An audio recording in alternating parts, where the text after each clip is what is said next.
If you clicked on the thumbnail of this video, you might have an idea of what this is about. So let me show you guys this problem that we are having right now.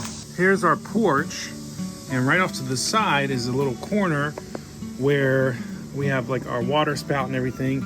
And yesterday, while my wife was out here, she realized that we've got like a good 2 or so inch size hole. What in the world? We never knew. I went out and got this stuff. I don't know if this is the best stuff to use, but I'm gonna try to clean it up a little bit and then fill it in. I think I'm gonna pull some of this dirt back and then put some dry lock on there just so it's waterproof. Yeah, we'll see what happens. So let me try to do this really fast.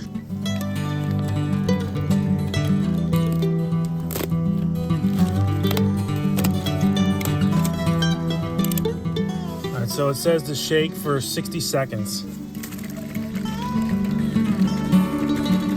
So I'm about to spray it, but it's kind of funny. It looks like that might be an electrical wire sticking out right there. I can't really tell. And maybe this hole was supposed to be there. Hopefully this will do the trick. Spin this thing on so it's secure. All right. Do it upside down. There it goes. I'm nervous. Is like, it looks like it's just fallen, so I don't know how deep this area is.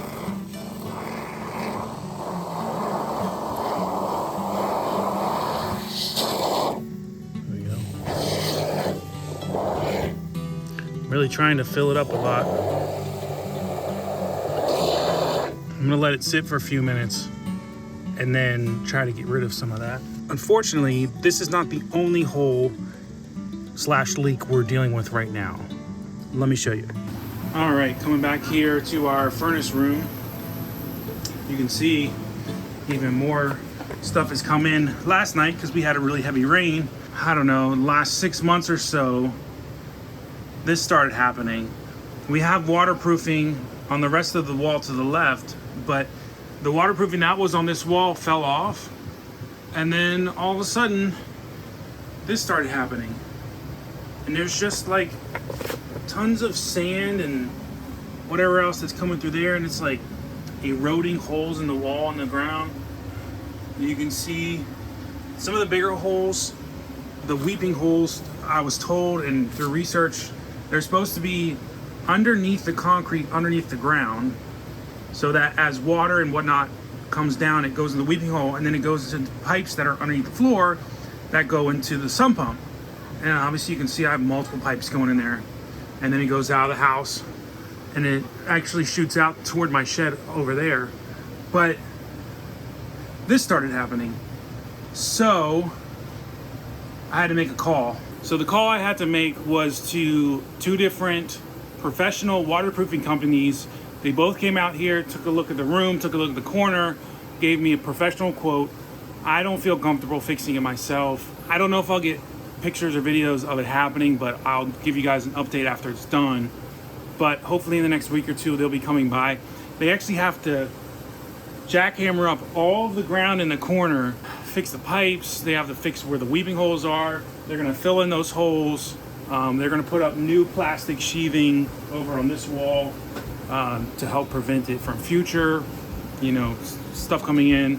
I've never done this kind of work before, so I don't want to take a chance of messing anything up. Being a homeowner, this is the stuff you deal with, I guess. So sometimes it just feels like one thing after another, but I'm gonna be glad to get this done. So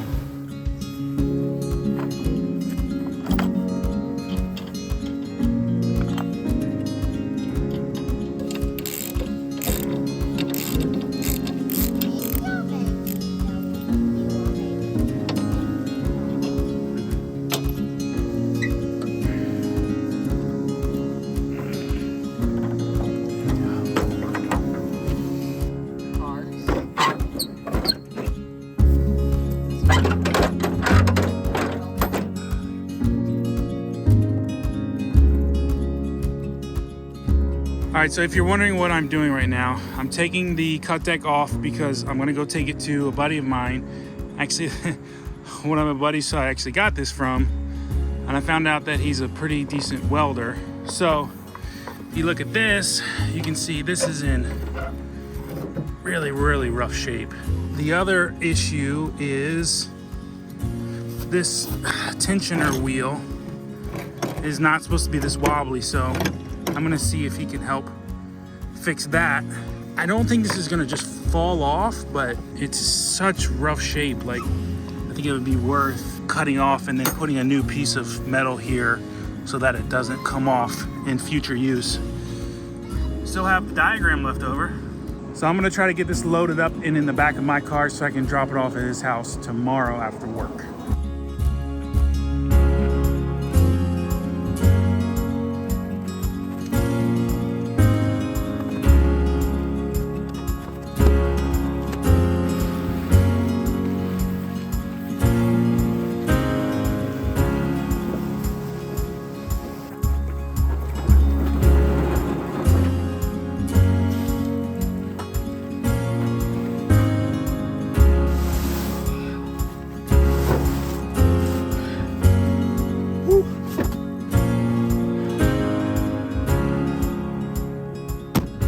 Step number 2 in regards to maintenance on the mower, finished.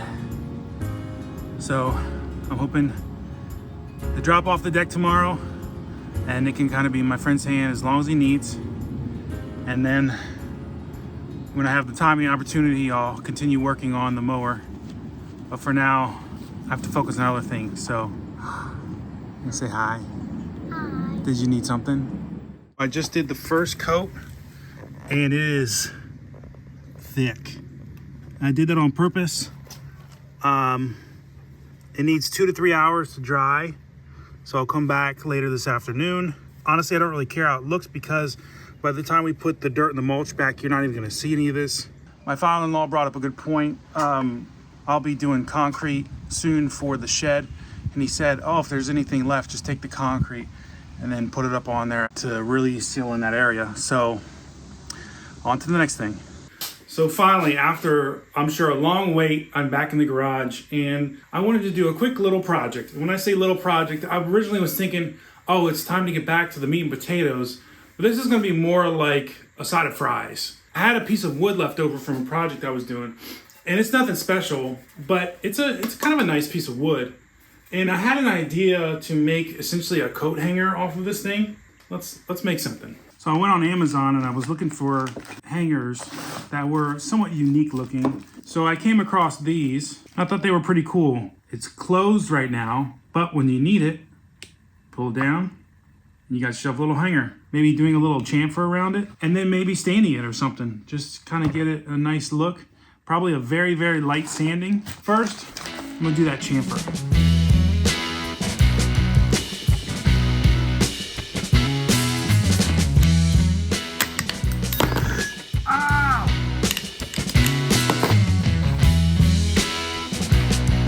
Make sure when you do this sort of thing, the battery is not in.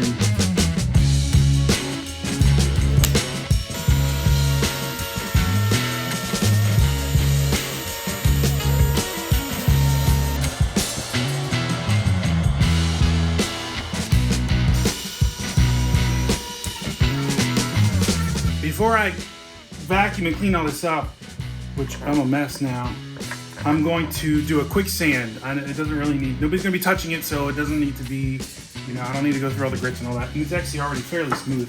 But I'm gonna do a quick sand and then vacuum the floor. So.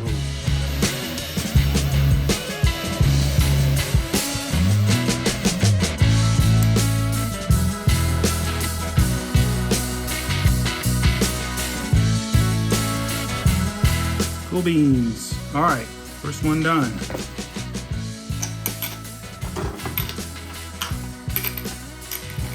I think every drill manufacturer should have this magnet. It's nice. I wouldn't say it's a 1-for-1 in my garage, but it's probably pretty close. Yeah, you could say it's a little hot. These things are pretty nice. Look at that. Looks good. So far, I've had pretty good success with this English chestnut color. I don't have any walnut, but that's what I would normally use. And it's just a nice color, so I figured put a little stain on it, it'll look pretty good. So Oh yeah. If you don't have like a super old, really used up rag like this, what are you doing? Get yourself one of these. I suggest if you're doing this sort of thing, wear some gloves. So I don't know if there's really a good technique to do this. This is just what I do. I usually get like, you know, a little bit of it like this. Pour it in, get it wet like that. Nice little bunch. And then just rub it on. And let it sit for a few minutes. And then wipe it back off. And do with all this with the same rag.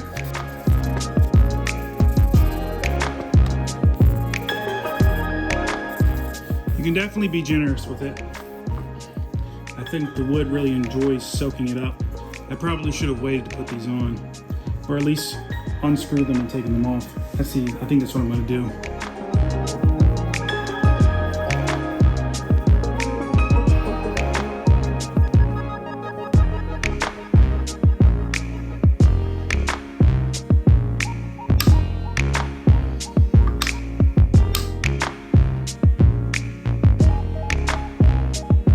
All right guys, that's a wrap on this one. Really simple project. It's gonna do some good for some coats, maybe some hats. And yeah, nothing crazy, but something fun. So I hope you guys like that. More stuff like this is on the way. It's so hot, I gotta go back inside.